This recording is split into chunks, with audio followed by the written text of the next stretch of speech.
Hello everyone, welcome to success with Rai academy. 1 अप्रैल 2021 के दैनिक जागरण के राष्ट्रीय संस्करण को आज के इस वीडियो में हम डिस्कस करेंगे। तो चलिए वीडियो को शुरू करते हैं। सबसे पहली जो हेडिंग है वो है आज से 45 पार को टीका।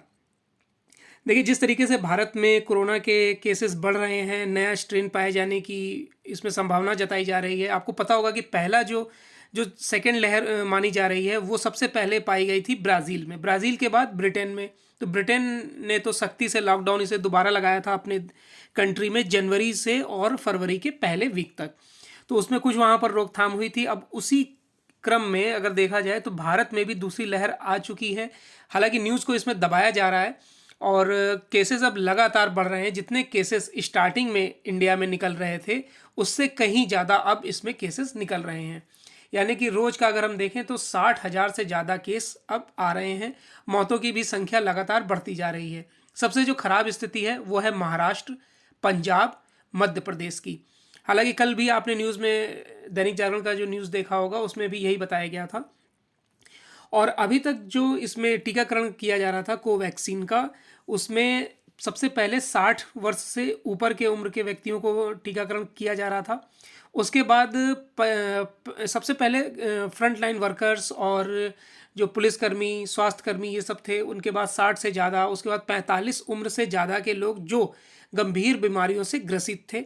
अब उन लोगों को टीकाकरण किया जा रहा है जो 45 के पार हैं। यानी कि अब 45 प्लस के सभी लोगों को टीकाकरण किया जा रहा है। आप रजिस्ट्रेशन करवा सकते हैं, अपने नज़दीकी स्वास्थ्य केंद्र पर जाकर टीकाकरण कर सकते हैं।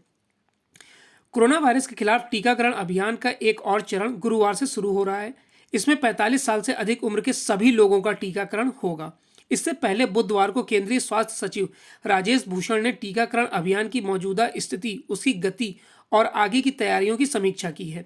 वीडियो कॉन्फ्रेंसिंग के जरिए हुई समीक्षा बैठक में राज्यों और केंद्र शासित प्रदेशों को बताया गया है कि देश में वैक्सीन की कोई कमी नहीं है और राज्यों को सभी पात्रता वाले समूह के सभी लोगों को वैक्सीन देने की कोशिश करनी चाहिए। इसके साथ ही उन्होंने राज्य सरकार को वैक्सीन की बर्बादी कम करने और उसके उचित निगरानी व्यवस्था तैयार करने को कहा है। नेक्स्ट है, कृषि कानूनों पर कमेटी ने सुप्रीम कोर्ट को सौंपी रिपोर्ट।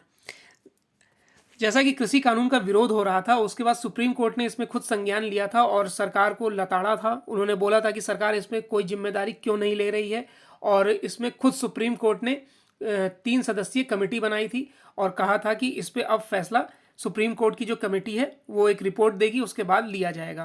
क्योंकि जो हालात थे उसको देखते हुए सुप्रीम कोर्ट इसमें खुद आगे आया था। कृषि कानून पर सुप्रीम कोर्ट द्वारा गठित विशेषज्ञ कमेटी ने सील बंद लिफाफे में अपनी रिपोर्ट सुप्रीम कोर्ट को सौंप दी है। अब मामले में आगे का फैसला सुप्रीम कोर्ट करेगा।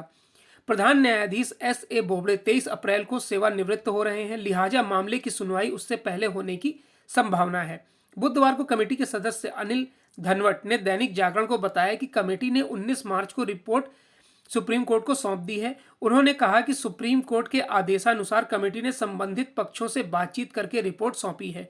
मामला कोर्ट में लंबित होने के कारण उन्होंने रिपोर्ट के बारे में और कोई जानकारी देने से इनकार कर दिया। इतना जरूर कहा है कि कमेटी द्वारा बुलाए जाने के बावजूद कृषि कानून के विरोध में दिल्ली की सीमा पर प्रदर्शन कर रहे संगठन कमेटी के समक्ष अपनी बात रखने तक नहीं आए। इस मामले की सुनवाई प्रधान न्यायाधीश यानी कि chief justice of India S.A. Bobde की अध्यक्षता वाली 3 सदस्यीय पीठ कर रही है। नेक्स्ट है, छोटी बचत स्कीमों में पैसा रखने वालों को बड़ी चपत। बढ़ती महंगाई के दौर में छोटी बचत स्कीमों में पैसा रखने वाले लोगों को बड़ी चपत लगी है। सरकार ने अमूमन सभी तरह की छोटी बचत स्कीमों पर ब्याज दरों को घटा दिया है। ब्याज दरों में 0.5% सालाना से लेकर 1.1% तक की कमी की गई है। घटी दरें 1 अप्रैल 2021 से प्रभावी हो जाएंगी। इससे छोटी बचत स्कीमों का आकर्षण कम होगा और सरकार पर सब्सिडी का बोझ भी कम होगा। किसान विकास पत्र से लेकर सुकन्या समृद्धि योजना तक पर ब्याज दर घटने की चाबुक चली है। वित्त मंत्रालय की तरफ से जारी नोटिस के मुताबिक बचत स्कीमों पर बैंक अब 4 के बजाय 3.5% सालाना का ब्याज देंगे। बैंक इसकी काफी दिनों से मांग कर रहे थे। 1 साल की सावधि जमा पर देय ब्याज की दर 5.5% से घटकर 4.4%, 2 वर्ष के लिए 5.5% से घटकर 5% और 3 साल के लिए 5.5% से घटकर 5.1% और 5 वर्ष की सावधि जमा पर 6.7% से घटकर 5.8% और 5 वर्ष के लिए रिकरिंग जमा योजना पर देय ब्याज दर 5.8% से घटाकर 5.3% कर दी गई है। इन स्कीमों पर ब्याज की गणना तिमाही स्तर पर होती है। नेक्स्ट है, सबसे बड़े इंफ्रा प्लान का ऐलान करेंगे बाइडेन। अमेरिका के आधारभूत ढांचे को सुधारने और चीन से मुकाबले के लिए राष्ट्रपति जो बाइडेन बुधवार को $2 ट्रिलियन यानी कि 2 लाख करोड़ रुपए के इंफ्रास्ट्रक्चर पैकेज का ऐलान कर सकते हैं। राष्ट्रपति यह ऐलान पेंसिल्वेनिया के पीटर्सबर्ग में करेंगे। माना जा रहा है कि इससे न केवल अच्छे वेतन वाली लाखों नौकरियां पैदा होंगी बल्कि देश की बुनियादी सुविधाओं में भी वृद्धि होगी। यह वर्तमान सदी में किया जाने वाला सबसे बड़ा निवेश प्रस्ताव है। राष्ट्रपति की पिट्सबर्ग यात्रा से पहले अधिकारियों ने कहा है कि 8 वर्षों के दौरान $2 ट्रिलियन का निवेश किया जाएगा। इससे देश के बुनियादी ढांचे में बदलाव होगा। अगर बाइडेन के कारपोरेट टैक्स बढ़ाए जाने की योजना के साथ साथ इंफ्रा पैकेज को मंजूरी मिलती है तो अगले 15 वर्षों में इस निवेश की लागत निकल जाएगी। नेक्स्ट है, ट्रैवल व टूरिज्म कारोबारी ले सकेंगे एमएसएमई वाला लोन। कोरोना काल में एमएसएमई के लिए घोषित 3 लाख करोड़ रुपए के सरकारी गारंटी वाले लोन अब ट्रैवल व टूरिज्म क्षेत्र के कारोबारी भी ले सकेंगे। पिछले साल कोरोना काल में emergency credit line guarantee scheme के नाम से एमएसएमई की मदद के लिए 3 लाख करोड़ रुपए का लोन देने की शुरुआत की गई थी। 31 मार्च को इस स्कीम की समय सीमा समाप्त हो रही थी। अब 30 जून तक लोन का आवेदन किया जा सकेगा। इस स्कीम के तहत मंजूर लोन की राशि मिलने की अंतिम तारीख 30 सितंबर 2021 होगी।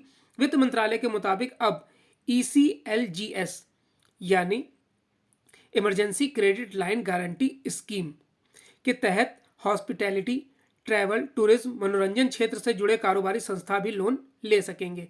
वही कारोबारी संस्था लोन के पात्र होंगे जिन पर 29 फरवरी 2020 तक 500 करोड़ रुपए से अधिक का बकाया नहीं था। नेक्स्ट है, फूड प्रोसेसिंग इंडस्ट्री के लिए PLI स्कीम को मंजूरी। सरकार ने उत्पादन आधारित प्रोत्साहन यानी PLI स्कीम के तहत फूड प्रोसेसिंग खाद्य प्रसंस्करण इंडस्ट्री के लिए 10,900 करोड़ रुपए की मंजूरी दी है। प्रधानमंत्री नरेंद्र मोदी की अध्यक्षता में बुधवार को केंद्रीय मंत्रिमंडल ने इस योजना को मंजूरी दी है। फूड प्रोसेसिंग में PLI स्कीम से 2.5 लाख लोगों को रोजगार मिलना और निर्यात में बढ़ोतरी की उम्मीद है। साथ ही इससे उपभोक्ताओं को मूल्य वर्धित उत्पादों की उपलब्धता बढ़ेगी। खाद्य मंत्री पीयूष गोयल ने मंत्रिमंडल के फैसले के बारे में जानकारी देते हुए कहा कि खाद्य प्रसंस्करण क्षेत्र के लिए 10,900 करोड़ रुपए की राशि के साथ PLI को मंजूरी दी गई है। यह फैसला किसानों के प्रति सम्मान का प्रतीक है।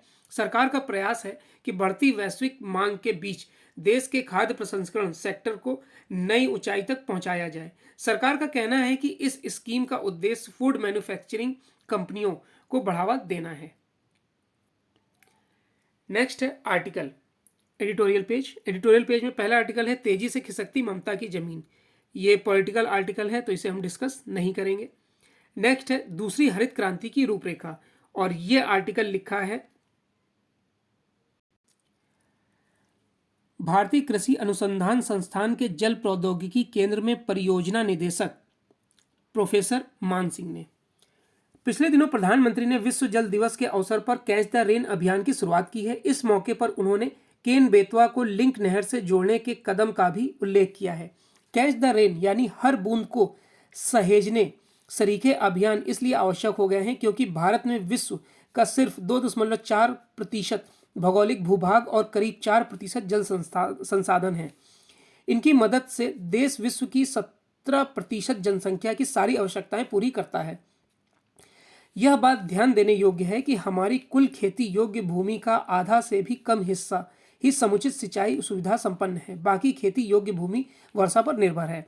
हमारी बढ़ती हुई जनसंख्या एवं घटती हुई कृषि योग्य भूमि की मौजूदा परिस्थितियों में कृषकों के ऊपर भारी दबाव है। यह भी ध्यान रहे कि भावी खेतिहर पीढ़ी के में भविष्य को लेकर असुरक्षा की भावना है। इन परिस्थितियों से उबरने के लिए मानसून पर अपनी खेती की निर्भरता को कैसे कम किया जाए, इस पर चिंता की बड़ी आवश्यकता है।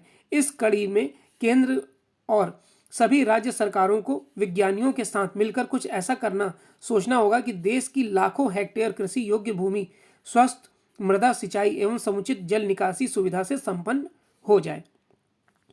यह एक गलत धारणा है कि खेत में लबालब पानी होगा तभी खेत में अच्छे पैदावार होगी।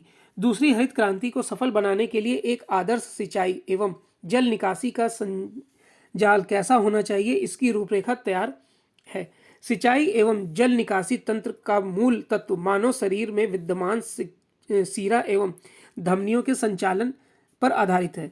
जिस तरह शरीर में विद्यमान प्रत्येक कोशिकाओं को नपातुला पोषक तत्वों से मिश्रित रक्त मिलता है, उसी तर्ज पर लघु किसानों के छोटे छोटे भू क्षेत्रों को भी पूरे वर्ष निरंतर सिंचाई के लिए जल एवं उस जल की निकासी के लिए आधारभूत सुविधाएं मिलनी चाहिए। अगले एक दशक में भारत में इतनी जनसंख्या हो जाएगी कि सभी का पेट भरने के लिए 30 करोड़ टन से भी अधिक अनाज की आवश्यकता पड़ेगी। इस लक्ष्य को हासिल करने के लिए भी उक्त रूपरेखा को जमीन पर उतारना होगा। इसके लिए केंद्र सरकार ने समुचित प्रारंभिक राशि आवंटित करने के साथ माइक्रो इरिगेशन फंड का सृजन किया है। भारत ने पिछले 70 वर्षों में सिंचाई का एक व्यापक तंत्र खड़ा किया है।